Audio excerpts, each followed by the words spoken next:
mendoni se sot kur po flasim për përfaqësim të drejta, mendoni se sot po respektohet klima e marrëveshjes apo institucionet funksionojnë vetëm mbi bazën e parimit minimumit ligjor? Kur po flasim për punësime, për pozita drejtuese? Tani kështu, këto nëse e keni në aspektin e përfaqësimit në institucione, kemi shumë institucione në të cilat numri i shqiptarëve të punësuar në ato institucione shtetërore është mbi 30%. Do të thonë, Ministria e Shëndetësisë ka rreth 43% shqiptar të punësuar dhe ka shumë institucione të këtilla. Mirë po, për fat keq kemi institucione që janë lënë anash dhe në 22-3 vitet e kaluara përfaqësimi në këto institucione ka qenë me 0%.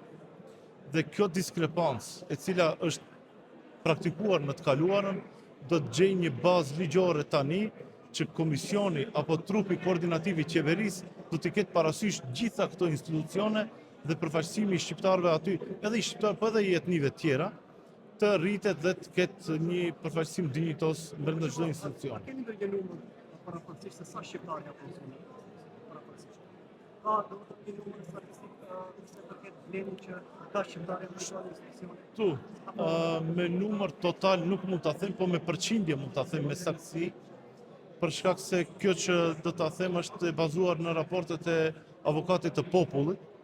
Në vitin 2024 ne kemi marrë raportin e avokatit të popullit e cila thot se përqindja e shqiptarëve në institucione shtetërore është 22.3%.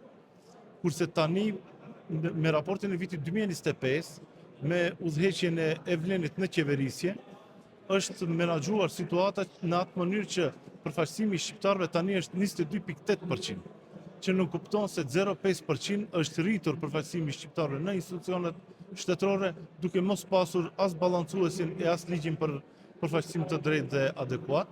Dhe unë besoj se ky ligj do të jetë një bazë shumë e shëndosh për gjitha institucionet dhe për qeverinë që të mundet në të ardhmen të arrijmë në numrat e nevojshëm, edhe për shqiptarët, po edhe për etnitë tjera, duke pas parasysh diskrepancën e madhe e cila është lëruar brenda mbi 2 dekadave mes maqedonasve të përfaqësuar në institucione dhe nga ana tjetër gjitha etnitë tjera.